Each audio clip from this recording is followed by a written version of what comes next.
Are you one of the lucky few that seldom doubt or criticize yourself? Well, the chances are probably not. It's one of the most common limiting factors in all of humanity. But what if you could learn to reduce and almost eliminate this common enemy in your life? And to do it with simple steps that are proven to help you. Would you be willing to learn them? Would you be willing to use them? If so, if you actually want to stop criticizing and doubting yourself, then join me on today's Life Design podcast for our Mental Health Mondays episode, where we're going to teach you proven techniques that can help you do just that. If you haven't already done so, please subscribe now so you can join us on every episode. We truly appreciate it. And be sure to engage in the comments section of your favorite platform for your chance to be invited as a guest on one of our episodes. Hello, you wonderful humans. Welcome back to the Life Design podcast and our Mental Health Mondays series. I'm Michael Borland, aka Coach Michael, and today I'm going to be your guide on this journey from self-doubt to self-love, because today we're going to tackle this beast that we all battle. You know, that little relentless little voice that loves to whisper, or sometimes to even shout things like, "You're never good enough," "That's a total disaster," or "You can't do that." You know, that wicked little beast in your head. I say it's time that we turn that critical voice into our own personal cheerleader, into our own best friend. Based on what I just said, don't think this is going to be some touchy-feely episode where I'm saying just think positive, because that's not what today's about. I'm no stranger to that inner troll in our heads, even after decades of working at it. There are still days I have to fight that within myself, within my mind. But here's the thing. Our negative self-talk, it can seriously mess with our mental health and our emotional health. And it can leave us feeling anxious or depressed. It can even make us feel like we're some total imposter in whatever life we're living. But it's time to say enough is enough and to silence that lying little self-critic. Because I know we've all got it in there. It's time to take control of it. So think of today's episode as your own personal guide to becoming your own cheerleader. And guys, if you're freaking out over the word cheerleader, then becoming your own best friend. Get that critic, that way that you think, to become your best friend instead of your worst critic. Sound good? If it does, buckle up, because we're going to get real on some stuff. We're going to learn some actionable tools that we can use to shut down that negativity for good. Or, let me digress and say, to reduce it extremely, and tools that we can use over time when it does rear its ugly little head again. Fair enough? So what is step one in this journey? Well, it's to meet the enemy. What do I mean by that?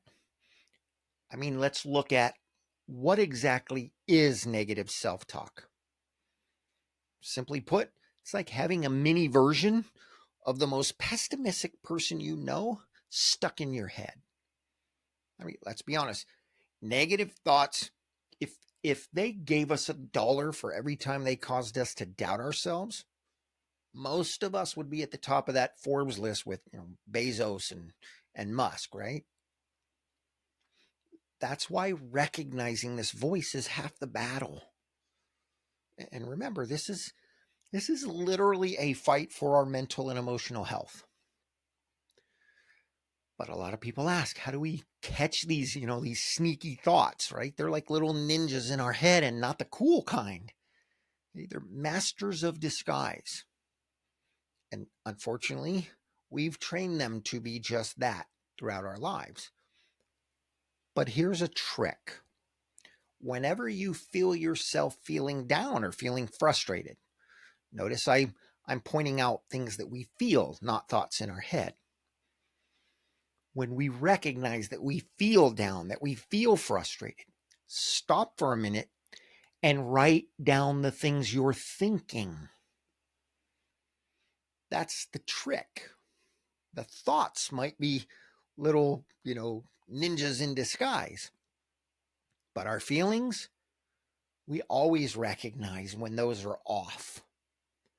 So stop at that moment and write down the thoughts that are going through your head. That's how you catch them. That's how you begin to recognize them, because you'll start to see patterns as you write them down.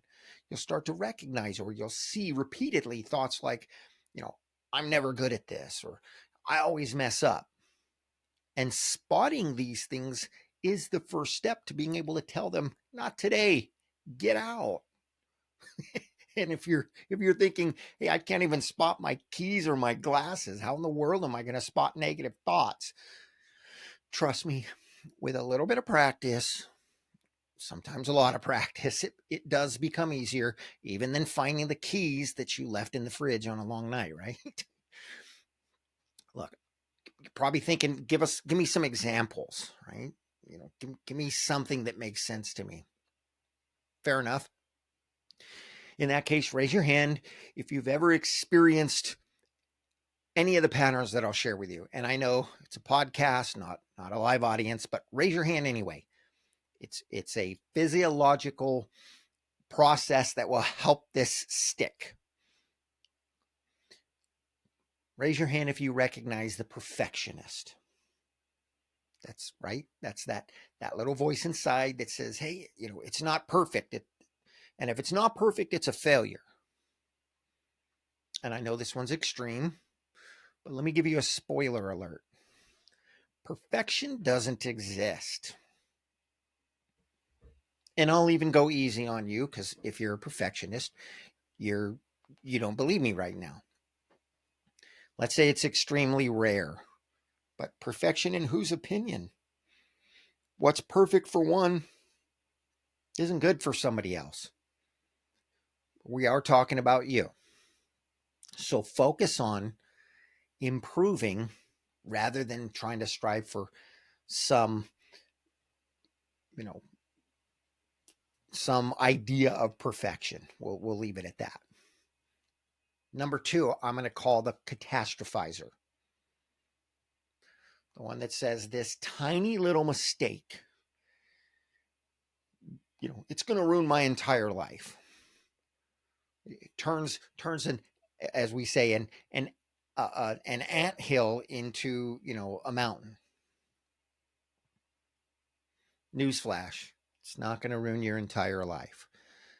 Probably not going to ruin more than a couple of days, or, actually it won't even ruin them. It just makes things seem more challenging when we make a mistake. And I know some mistakes are big. I get it.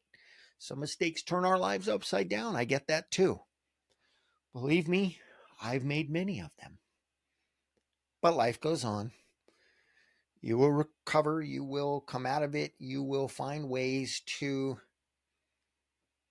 move forward, to find a new dream, to whatever it is that mistake, that error cost.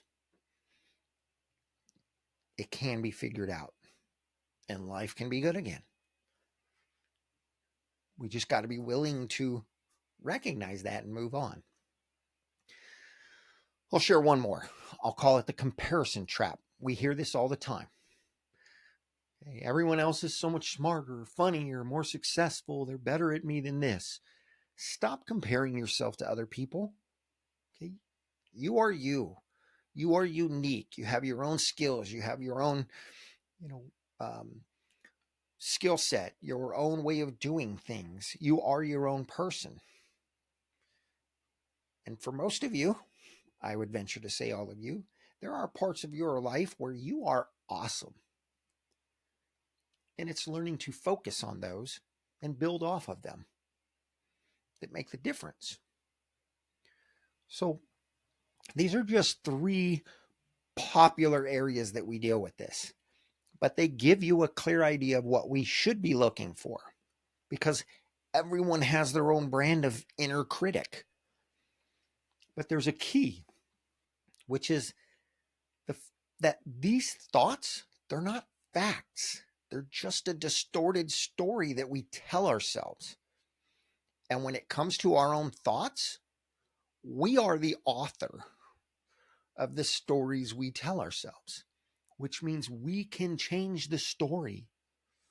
Now, if you think like me, there's a much more powerful author that handles a lot of things in life.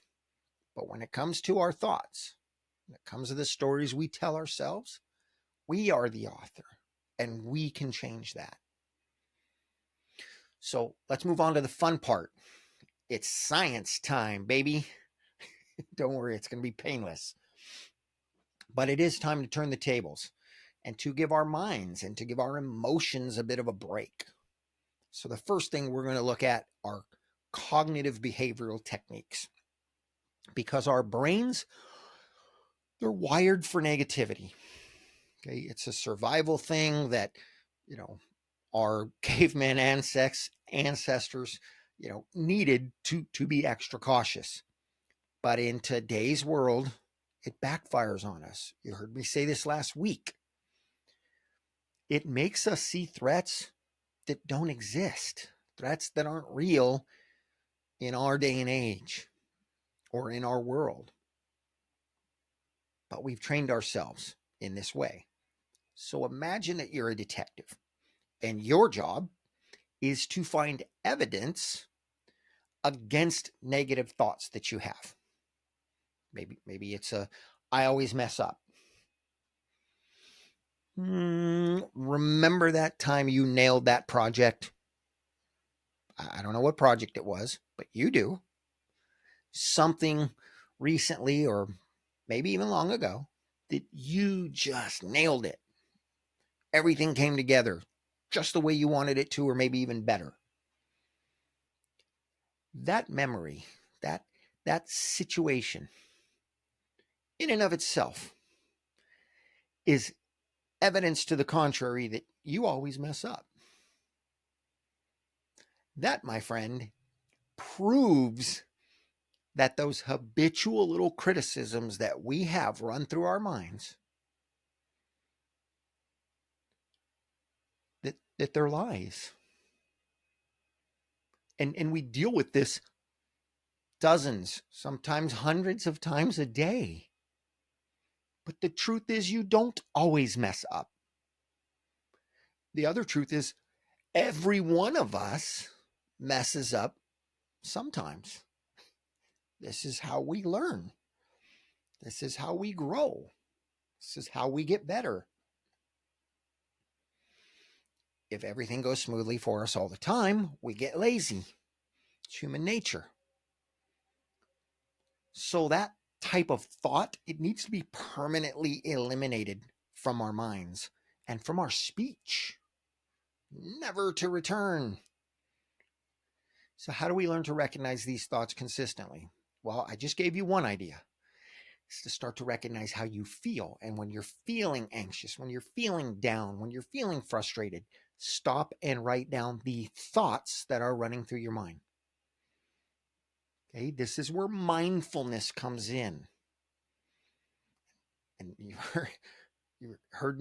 probably heard me talk about mindfulness quite a few times, but mindfulness is not just for the yogis.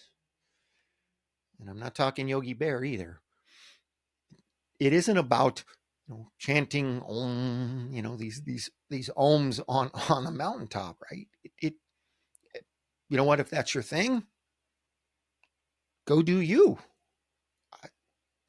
You're not going to hear me, criticize that. But what it is about, mindfulness is about being present with our thoughts and observing them without judgment.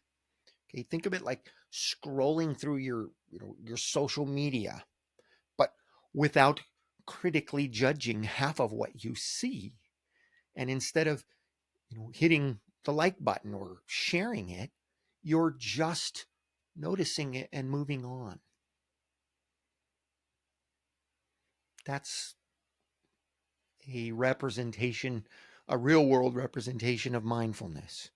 You're seeing it go by and you just keep, okay, I see that, keep scrolling. So let's get active with it though, but without all the sweat, because I'm kind of warm in here today in my sweater. So here's where we actually start fighting back. Okay, where we start making what you'll often hear me refer to as the shift. Changing the script in our head is like building mental and emotional muscle. It takes time, it takes practice. So let's just start small. When that inner critic starts its spiel, right? That's when we grab, our metaphorical sword and shield, right? And we challenge this distortion, this twisted way of thinking. When we feel it and we stop and we write it down, we can look at it and challenge it and say, is this thought based on reality, or is it based on fear, or some distorted way of thinking? Because most often it's the latter of those. And that's when we can rewrite that story. That's when we can turn that negative thought into a positive thought or a positive affirmation. I made a mistake, but I can learn from it. I can, or I will, do better next time. Okay, this is going to sound a little fluffy, but bear with me. Let's learn to shower ourselves with self-compassion, with give ourselves a little bit of grace. Talk to yourself like you would your best friend. Do we come down on them? Sure. Do we call them out? I hope so.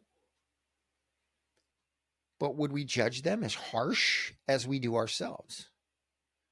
Of course not. Very few of us ever do.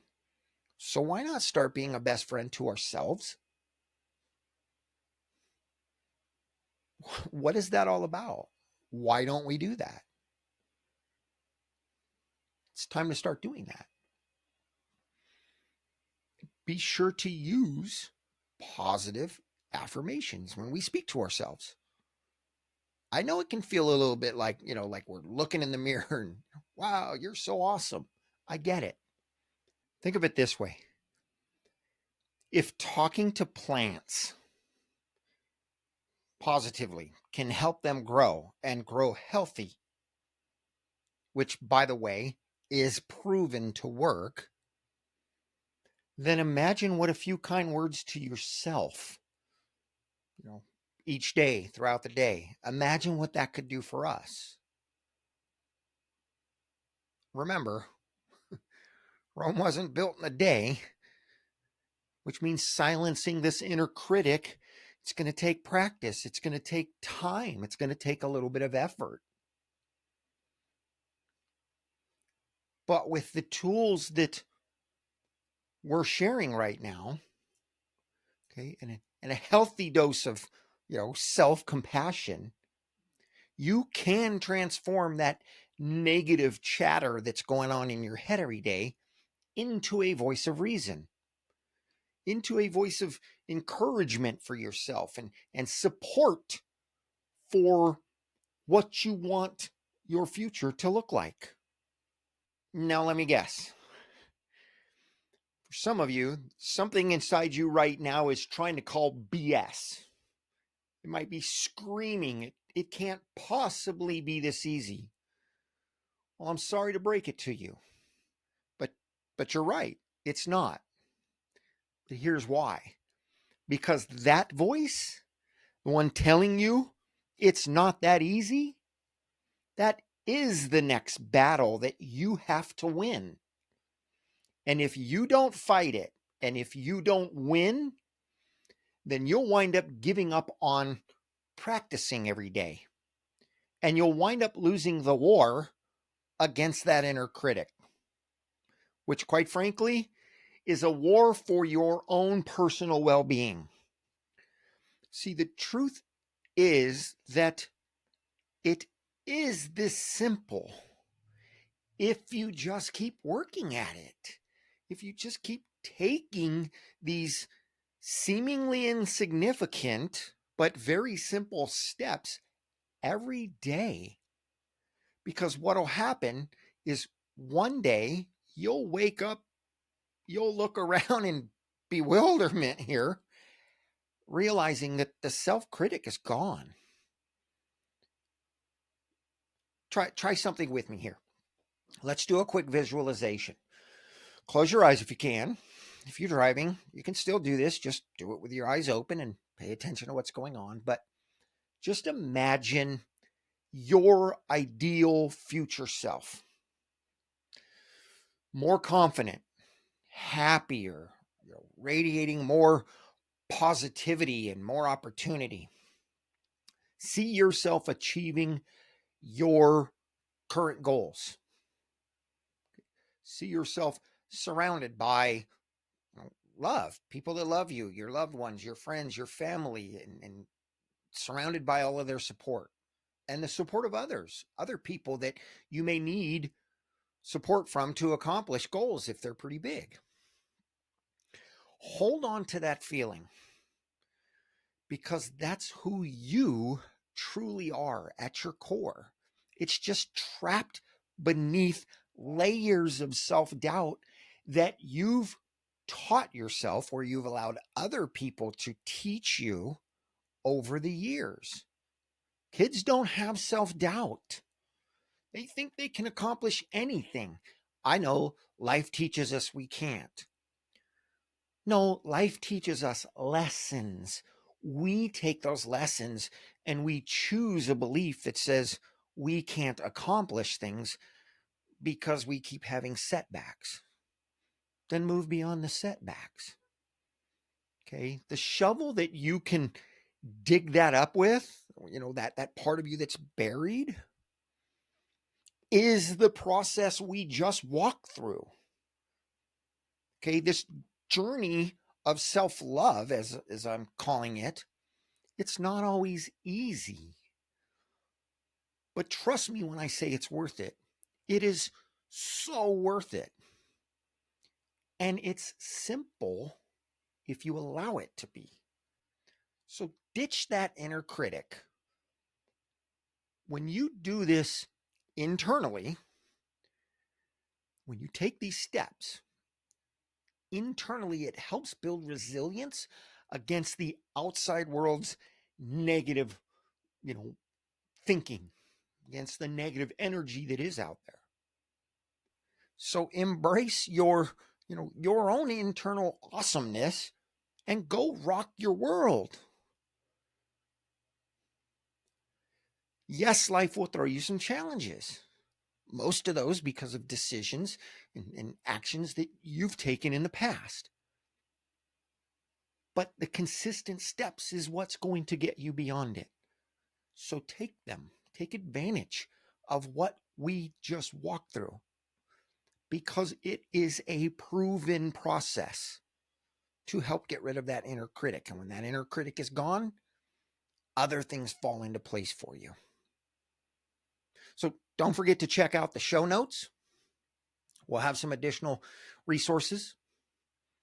I might even put together a free worksheet that will help you silence that inner chatter.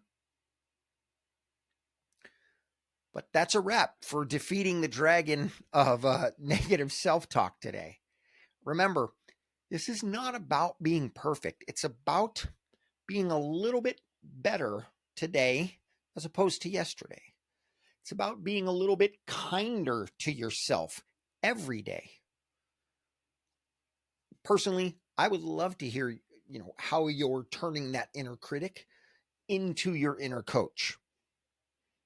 And I think a lot of other listeners would love to hear that. Pay it forward, inspire them. So share your stories, share your struggles. Of course, share the victories. Share it with us in the comments on any of our platforms. Doesn't matter where you listen here. Go to one of our platforms and share it. Because every step forward is worth celebrating. So let's celebrate together. Thank you for tuning in today. If you found this episode helpful, please like it, share it, subscribe, follow, but engage with us. Share this with someone who might need a little nudge towards some positivity, might need some help. You never know the long-term benefits that you sharing your story may have on someone else's mental or emotional health. And then come back and join us on Wednesdays for our coaching series. Join us every Monday for this Mental Health Monday series. We'll see you then. And until then, live awesome and enjoy your journey.